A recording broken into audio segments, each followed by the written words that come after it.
இயேசுவின் நாமத்தினாலே இந்த மாலை நேரத்திலே உங்களை அன்போடு விட வாழ்த்துகிறேன். வேதத்தின் வெளிச்சம் என்ற நிகழ்விலே நீங்கள் அழைக்கப்பட்ட அழைப்பை பாருங்கள் என்ற வசனத்தை நாம் தியானித்துக் கொண்டே இருக்கிறோம். இன்றைக்கும் உபாகமத்தின் புஸ்தகம் 30ஆம் அதிகாரம் 2ஆம் வார்த்தையை நாம் வாசிக்கின்ற போது கற்றுக்கொள்ள அழைப்பு. இன்று நான் உனக்கு கற்பிக்கிறபடி எல்லாம் நீயும் உன் பிள்ளைகளும் உங்கள் முழு இருதயத்தோடும் முழு ஆத்துமாவோடும் அவருடைய சத்தத்திற்கு செவி கொடுத்தால் என்ற ஒரு வார்த்தையை நாம் வாசிக்கிறோம். ஆண்டவர் நமக்கு கற்றுக் கொடுக்கிறவர் என்பதை நாம் வேதத்திலே அநேக பகுதியிலே மிக தெளிவாக அறிந்து கொள்ள முடியும். ஏனென்றால் அவர் நம்மோடு கூட பேசி நாம் நடக்க வேண்டிய வழியை நமக்கு காண்பிக்கிறவர் என்றெல்லாம் நாம் வேதத்தின் அடிப்படையிலே மிக அழகாக நாம் கற்றுக்கொள்ள முடியும். குட்டி சாமுவேலை பார்த்து ஆண்டவர் சாமுவேலே சாமுவேலே என்று கூப்பிட்டார். கர்த்தாவே சொல்லும், அடியேன் கேட்கிறேன். ஏலியின் குடும்பத்தை குறித்து ஆண்டவர் குட்டி சாமுவேலோடு கூட பேசின சம்பவத்தை நாம் நன்றாய் அறிந்திருக்கிறோம். அது மாத்திரமல்ல, தாவீது ஆண்டவரை பார்த்து கேட்டார். சங்கீதம் 143:8 நான் நடக்க வேண்டிய வழியை எனக்கு காண்பியும் என்று சொன்னார். ஆண்டவர் பேச பேச எசேக்கியேல் தீர்க்க தரிசனம் உரைத்தார்.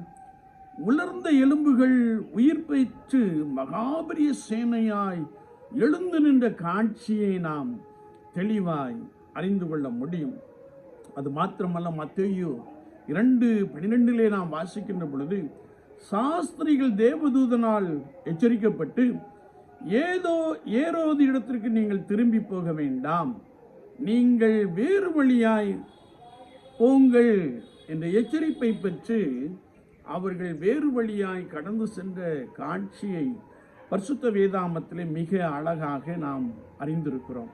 என்னை கேட்டுக்கொண்டிருக்கிற என் அன்பு சகோதரனே சகோதரியே, நானும் நீங்களும் ஆராதிக்கின்ற கர்த்தராகிய இயேசு கிறிஸ்து நமக்கு கற்றுக் கொடுக்கிறவர். நாம் அவருடைய சமூகத்திலே காத்திருக்கின்ற பொழுது, நாம் அவரிடத்திலே ஆலோசனையை கேட்கின்ற பொழுது, அவர் நமக்கும் நம்முடைய பிள்ளைகளுக்கும் கற்றுக் கொடுத்து எவ்வாறு நடக்க வேண்டும் என்பதை குறித்து பரிசுத்த வார்த்தை மிக அழகாக கற்றுக் கொடுக்கிறது. மனோவா ஆண்டவரை பார்த்து, நான் என் பிள்ளையை எப்படி வளர்க்க வேண்டும் என்று கேட்டான்.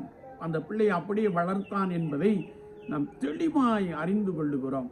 ஆனால் விசுவாச வாழ்க்கையிலே நாம் கர்த்தருடைய சமூகத்திலே காத்திருக்கின்ற பொழுது அவர் நம்மோடு கூட பேசி நமக்கு கற்றுக் கொடுக்கிறார்.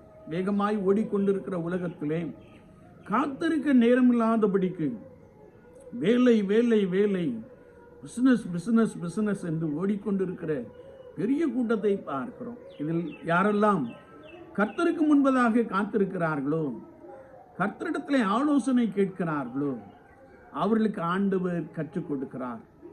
தாவீது நெருக்கப்படுகையிலே நான் அந்த தண்டை பின்தொடர வேண்டுமா வேண்டாமா என்று கேட்ட மாத்திரத்திலே ஆண்டவர் அவனுக்கு கற்றுக் கொடுத்தார். நீ பின்தொடர்ந்து அதை திருப்பிக் கொள்வாய், இழந்த எல்லாவற்றையும் திருப்பிக் கொள்வாய் என்று கற்றுக் கொடுத்தார். எனக்கு அன்பான சகோதரனே சகோதரியே, விசுவாச வாழ்க்கையிலே நேரத்தையும் காலத்தையும் நாம் ஒதுக்கி கர்த்தருடைய சமூகத்திலே காத்திருக்கின்ற பொழுது கர்த்தர் நம்மோடு கூட பேசுகிறார். நாம் நடக்க வேண்டிய வழியை காண்பிக்கிறார். நம்முடைய பிள்ளைகளுடைய காரியத்திலே ஆலோசனை கொடுக்கிறார். அவர் நம்மை நன்றாய் நடத்திவிட போதுமானவராக இருக்கிறார். எனவே அனுதினமும் அதிகாலமே ஆயத்தமாகி கர்த்தருக்கு முன்பதாக காத்திருப்போம். அவர் நம்மோடு கூட பேசி நாம் எவ்வாறு நடக்க வேண்டும் என்பதை சொல்லுகின்ற பொழுது அப்படியே கேட்போம். ஆண்டவர் உங்களோடு கூட உங்களை பலமாய் நடத்துவார். இந்த உலக வாழ்க்கையிலே நம்முடைய கால்கள் இடராதபடிக்கு நித்திய வழியிலே பரிசுத்த வழியிலே அவர் நித்தமும் நம்மை நடத்தி நம்மை தம்முடைய ராஜ்யத்திற்கு ஆயத்தப்படுத்த போதுமானவராக இருக்கிறார். நாம் ஒவ்வொரு நாளும் பரிசுத்தத்தோடு கூட அவருக்கு முன்பதாக காத்திருப்போம். கர்த்தர் உங்களோடு கூட பேசி உங்களை பலமாய் நடத்துவார். நீங்கள் ஆச்சரியப்படுவீர்கள். அவ்விதமான அனுபவம் உங்களுக்குள்ளே கடந்து வரும். ஆண்டவர் தாமே அப்படிப்பட்ட கிருபைகளை நமக்கு நிறைவாய் கொடுப்பாராக. ஆமீன். ஆம்.